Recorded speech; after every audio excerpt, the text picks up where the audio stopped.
Bon début de week-end à tous et bienvenue à cette édition d'information sur BSC TV. Voici les grandes lignes. Adoption du projet de loi relatif au budget 2017 par l'Assemblée nationale le jeudi dernier, Bruno Tshibala indique que ce projet de loi trouvera de ressources par la moralisation de la vie publique, la lutte contre la corruption, la fraude, l'évasion fiscale et douanière, mais aussi par des sanctions contre les corrompus. Et puis, l'armée intensifie la traque de miliciens Maïmaï dans les territoires de Rutshuru au Nord Kivu. C'est le porte-parole de la 34e région militaire qui a confirmé la nouvelle, tout en précisant que l'armée congolaise traque les groupes armés autour du lac Édouard en plein parc Virunga. Sinon, les activités tournent au ralenti par peur après avoir entendu de fortes détonations d'armes. Enfin, en dehors de nos frontières, c'est désormais officiel, les États-Unis se retirent de l'accord de Paris sur le climat. Donald Trump, qui avait fait durer les suspens à ce sujet, a donné sa décision pour le retrait, estimant que les contraires constitueraient une atteinte à la souveraineté des États-Unis d'Amérique. Après sa série de consultations à Kananga, chef-lieu du Kasaï central, le président de la République, Joseph Kabila Kabange, est arrivé à Mbujimaï, chef-lieu de la province du Kasaï oriental, ce vendredi 2 juin, dans l'avant-midi. Une foule immense attendait à l'aéroport de Bipemba pour assister à l'arrivée de son hôte de marque. D'après certaines sources, le chef de l'État s'est dirigé au gouvernorat de province et pourrait, dans les heures qui suivent, s'adresser à la population kassaïenne. Rappelons qu'avant l'étape des Kasaï oriental, Joseph Kabila a séjourné à Kananga, où il a consulté les couches sociales, question de comprendre et prendre des mesures au sujet du phénomène Kamina Sampou qui a causé de morts et des déplacements de population. Le projet de loi relatif au budget 2017 a été déclaré recevable à l'Assemblée nationale ce lundi 1er juin 2017. Cette adoption est intervenue après la réplique du Premier ministre Bruno Tshibala au cours d'une plénière présidée jeudi 1er juin par le président de la Chambre basse du Parlement, Obert Minakou. Le chef de l'exécutif qui a répondu aux préoccupations exprimées par les députés nationaux lors de la plénière du mercredi dernier a affirmé que son équipe prend en compte les recommandations pertinentes formulées par la représentation nationale en vue de l'amélioration de la gouvernance politique, économique et sociale en RDC. En ce qui concerne les augmentations prévues dans ces projets de budget, Bruno Tshibala a fait savoir qu'il ne s'agit là que de projections qu'il faudrait prendre avec prudence quant à la réalisation des objectifs visés. Le Premier ministre a cependant reconnu l'importance de l'agriculture, l'élevage et de la pêche, mais il souligne que l'État ne peut pas tout faire lui-même, mais qu'il appartient aux Congolaises et Congolais de créer de richesses pour le développement du pays. Pour ce, Bruno Tshibala a annoncé que le gouvernement vient d'acquérir une ligne de crédit de 750 millions de dollars pour développer le secteur agricole. Il exhorte ainsi tous ceux qui seraient intéressés par cette ligne de crédit à présenter des projets crédibles et bancables, mais ils devront également garantir le remboursement. Les présidents de l'Assemblée nationale a renvoyé l'examen de ces prévisions budgétaires à la Commission économico-financière ECOFIN pour examen approfondi dans un délai de 7 jours avant la présentation à la séance plénière.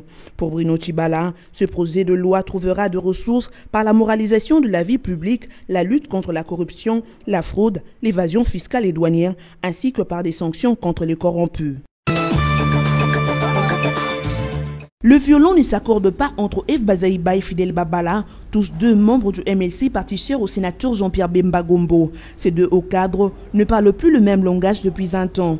À la base de leur conflit, la course au pouvoir, car les deux protagonistes ne cachent pas leurs ambitions consistant à occuper le poste de président du Conseil national de suivi de l'accord du 31 décembre 2016. Les relations entre ces deux hauts cadres ont commencé à se dégrader à partir du moment où un groupe de membres du parti avait résolu d'apposer sa signature sur le texte de l'accord de la Saint-Sylvestre. Cette prise de position avait plongé certains membres dans l'embarras qui jusqu'à présent ne permet pas à ces derniers de prendre parti. Pourtant, pendant qu'étaient menées les négociations en coulisses pour rapprocher ces deux acteurs politiques, l'huile sera jetée sur le feu avec la transmission de deux listes distinctes au bureau du président de la République, Joseph Kabila Kabange.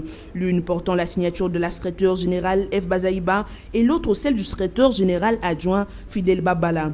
Aux yeux de certains observateurs, ni l'un ni l'autre ne poursuit l'intérêt de leurs militants ou du peuple. À cette allure, constatent les observateurs, si rien ne fait, ce parti déjà amputé de ce haut cadre risquerait de devenir une coquille vide.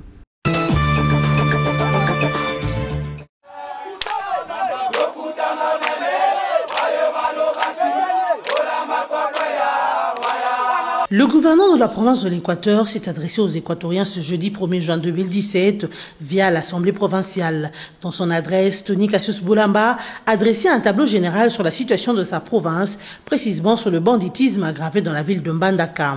Des stratégies sont mises en place pour pallier à cette insécurité, mais aussi des moyens sont mis à la disposition des services compétents pour résoudre ce problème. Face à des résultats peu probants, le gouverneur Tony Cassius Bolamba a appelé la maire de la ville de Mbandaka, les bourgmestres, les chefs de quartier, mais aussi le commandant de la ville et autres services de sécurité de prendre chacun à son niveau leurs responsabilités.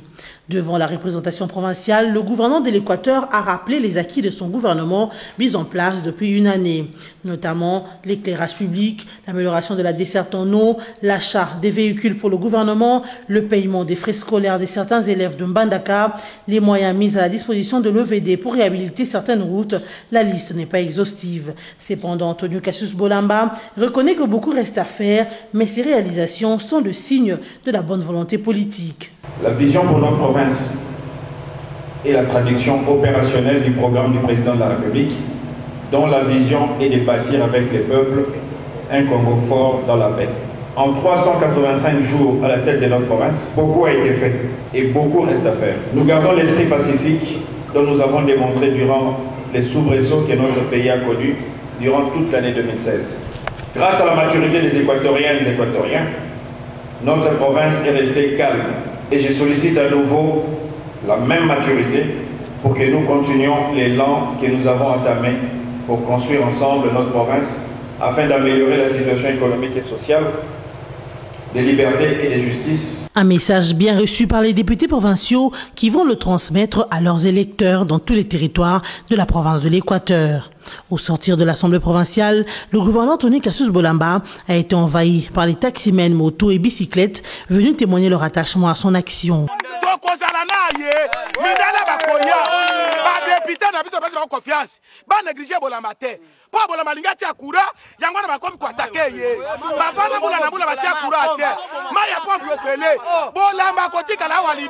Cette frange de la population appelée les toléquistes ont accompagné le gouverneur Bolamba du siège de l'Assemblée provinciale jusqu'à sa résidence.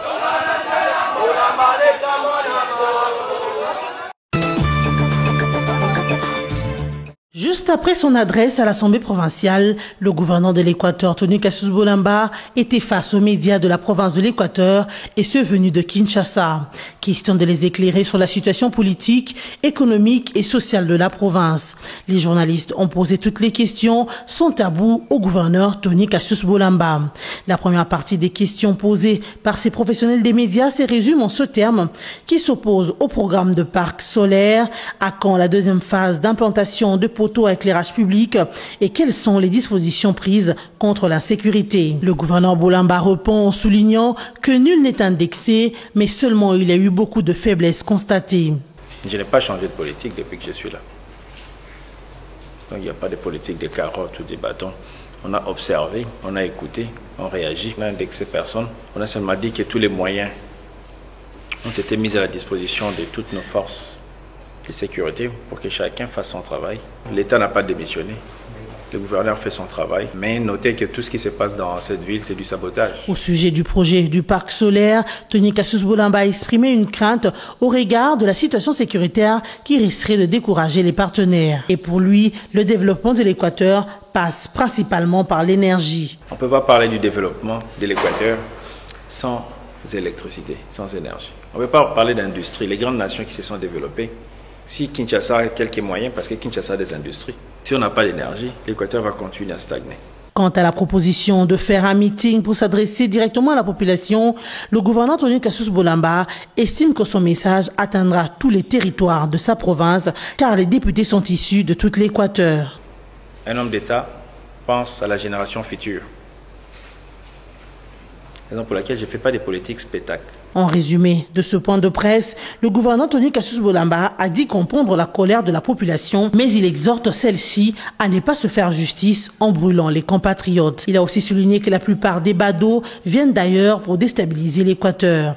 Tony Cassius Bolamba a également encouragé les élèves finalistes de l'école primaire qui passent leur TENAFEP. L'épreuve de la TENAFEP, je les encourage parce que nous avons eu beaucoup de retard dans l'instruction de nos enfants. Pour préparer l'avenir, nous devons préparer la jeunesse. Raison pour laquelle la place de la jeunesse de nos enfants occupe aussi une place très importante. Le gouverneur de l'Équateur, Tony Cassius Bolamba, a appelé la société civile à demeurer l'église au milieu du village et ne pas se laisser manipuler par certains politiciens. C'est depuis jeudi dernier que les finalistes d'école primaire ont débuté les épreuves relatives à l'examen national de fin d'études primaires et NAFEP à travers les différents centres sur l'ensemble du territoire national.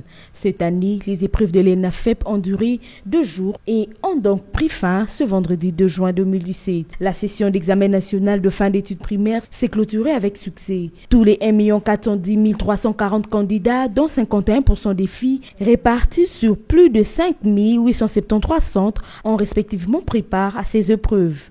Les élèves finalistes qui ont pris part à ces épreuves s'est dit satisfaits, mais les ministères de l'enseignement primaire, secondaire et professionnel se préparent au réaménagement du calendrier scolaire pour les finalistes du Kasaï qui ont manqué ces examens. L'armée congolaise continue d'intensifier la traque des miliciens Maïmaï dans les territoires de Rutshuru au nord Kivu. Ce vendredi 2 juin, une psychose a gagné la population de Nyamilima dans les territoires de Rutshuru suite à quelques détonations d'armes lourdes tirées par les FARDC afin de dissuader des miliciens et investir ces territoires. Le porte-parole de la 34e région militaire a confirmé la nouvelle tout en précisant que l'armée congolaise traque les groupes armés autour du lac Édouard en plein parc de Virunga. Selon le président de la société civile de Nyamilima, Alphonse Kambale, il s'agit des miliciens sous pression de l'armée qui ont tenté de prendre une position des FARDC. L'armée positionnée à Nyamilima a utilisé des armes lourdes vers Buramba pendant quelques minutes. Actuellement, il y a accalmie, même si les activités tournent au ralenti par peur après avoir entendu de fortes détonations d'armes, ajouté Alphonse Kambale. Rappelons que la 34e région militaire, à travers l'opération Sokolade, a lancé depuis un temps la traque des groupes armés dans la région. Il s'agit essentiellement des miliciens Maïmaï et les rebelles rwandais FDLR.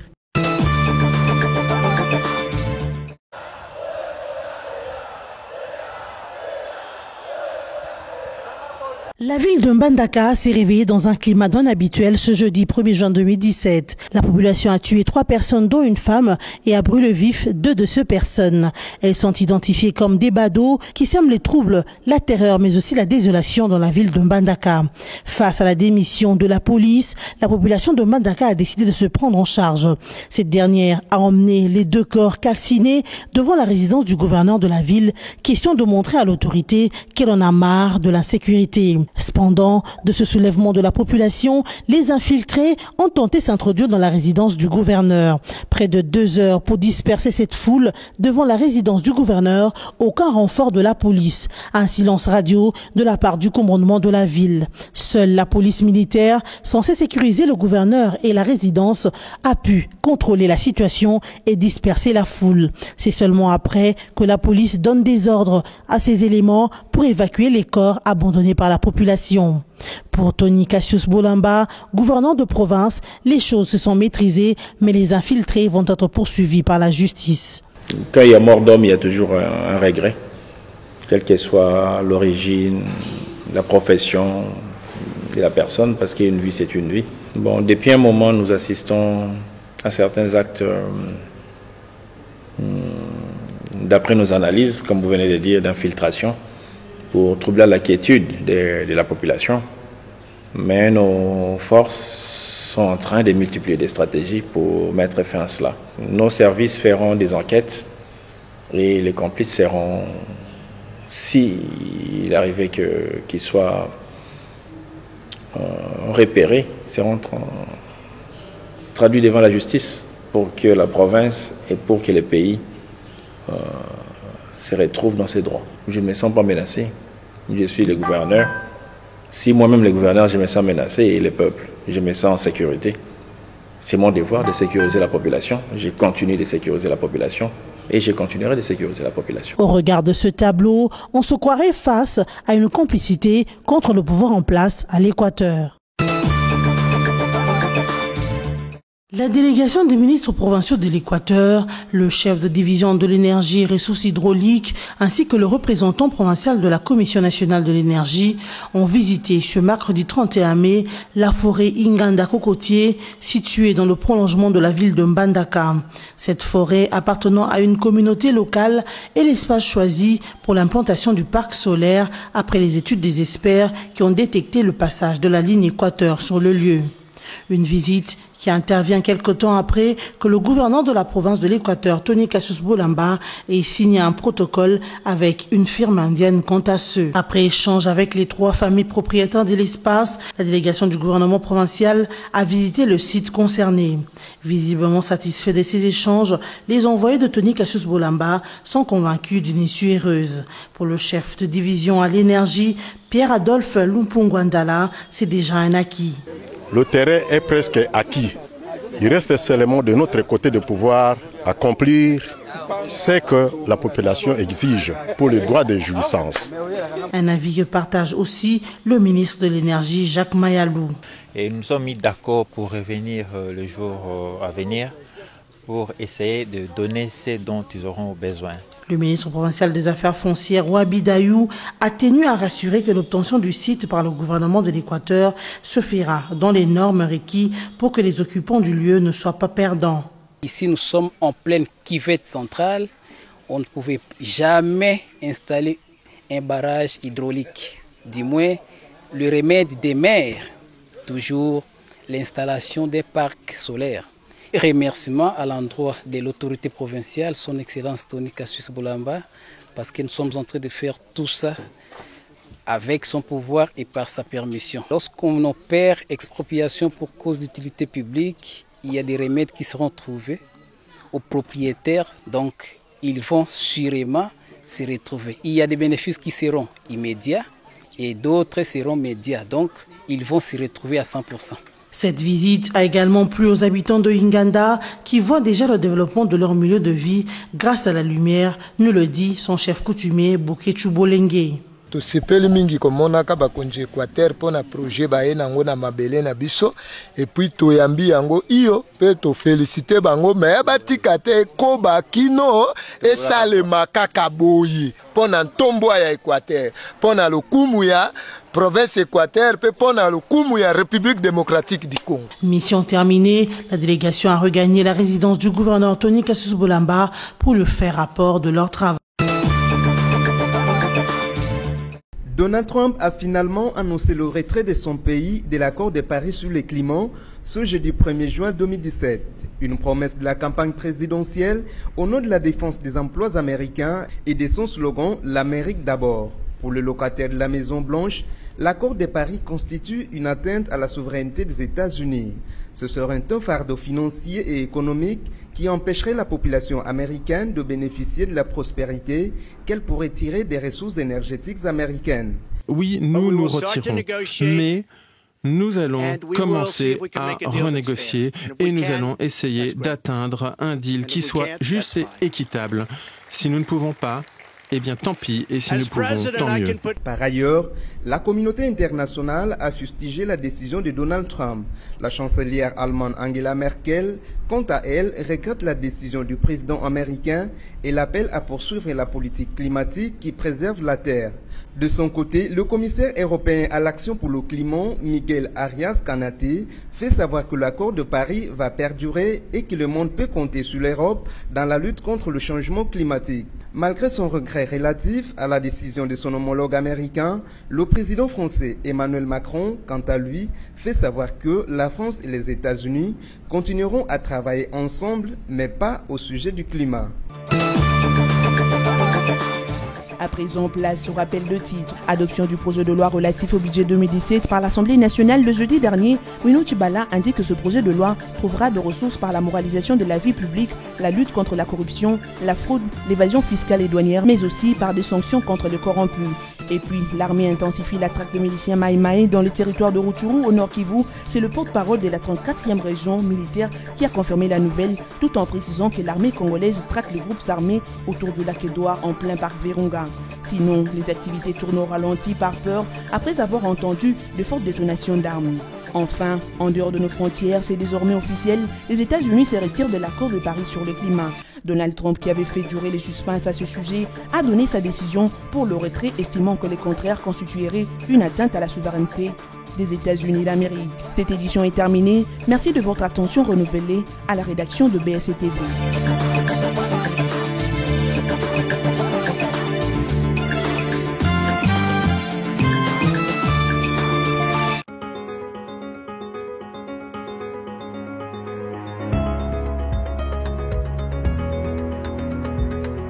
Mesdames, Messieurs, bienvenue à cette revue de presse des journaux en ligne de ce vendredi 2 juin 2017.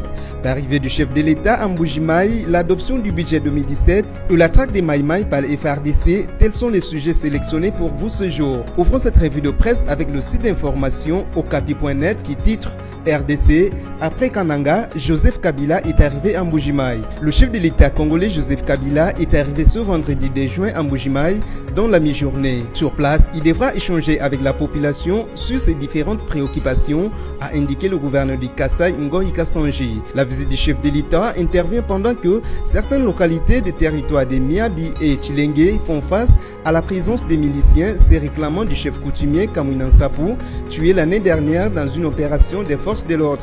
La présence des miliciens dans ces localités occasionne des déplacements des familles vers la forêt ou les localités voisines. Le programme du chef de l'État prévoit également un message à la population.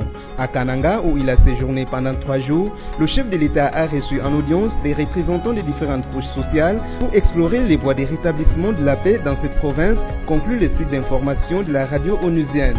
Poursuivons cette revue de presse avec Forum des As qui titre à sa manchette rigueur sur les fonds de maximisation des recettes de l'État.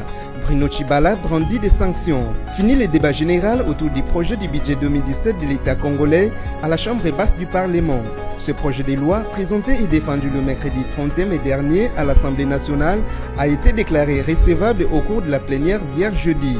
Ce, après les réponses du Premier ministre Bruno Tshibala aux inquiétudes empreintes de pessimisme de certains députés ayant jugé les 10 projets de loi irréalistes.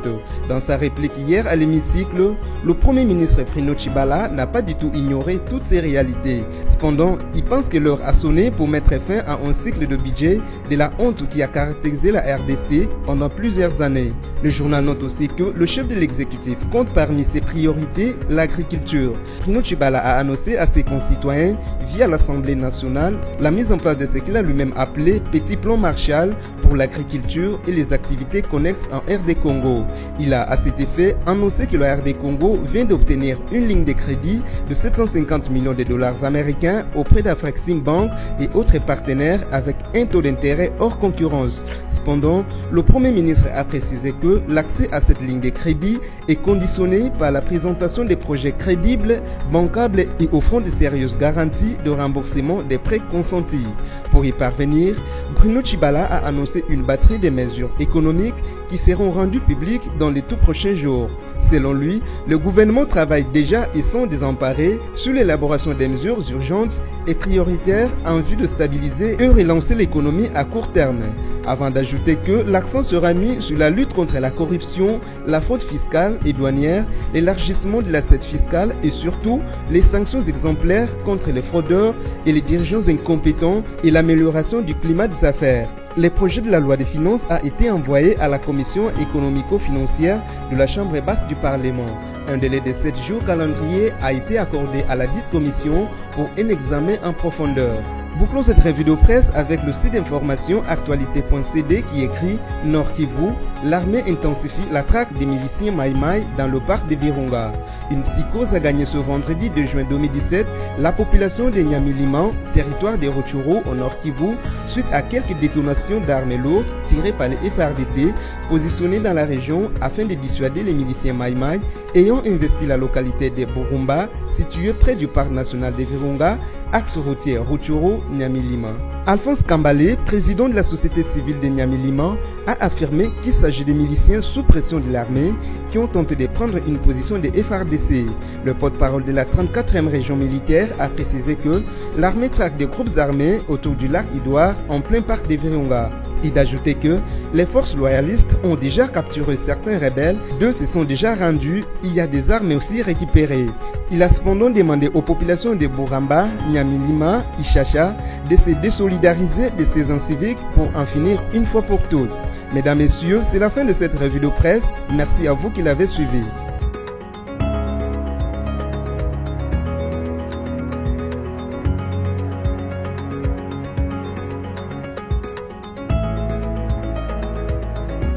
Congo Panorama, votre magazine d'actualité, est à nouveau dans vos bacs avec son numéro 23. Découvrez l'actualité dans toute sa diversité. Coopération et diplomatie, quand Sékou Kitundu démine et réchauffe les fronts diplomatiques. RDC Liban, Joseph Kabila et le général Aoun veulent relancer la coopération. Passeport biométrique en RDC, une réalité confirmée. ISC, le nouveau comité de gestion modernise. La CGT à fond sur la route bypass. Agnès Moad renforce les capacités des cadres et agents de l'INSS. Promotion de l'industrie, Patrice Kitebi et Marcel Kassembe au front de l'Est. Eventprint à Kinshasa, la RDC toujours fréquentable.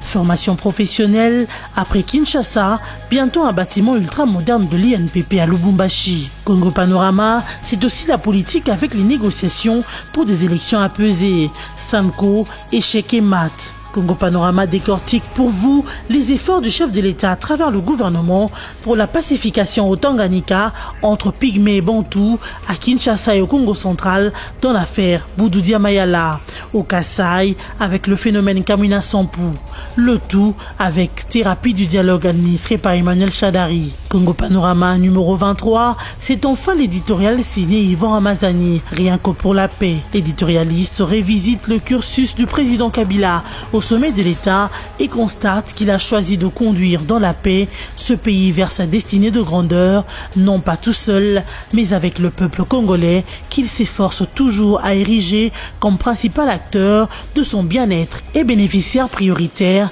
des résultats de sa propre action. Tout cela au nom et pour la paix, rien que la paix. Congo Panorama, s'investir pour un Congo émergent. Congo Panorama, toute l'actualité à votre portée.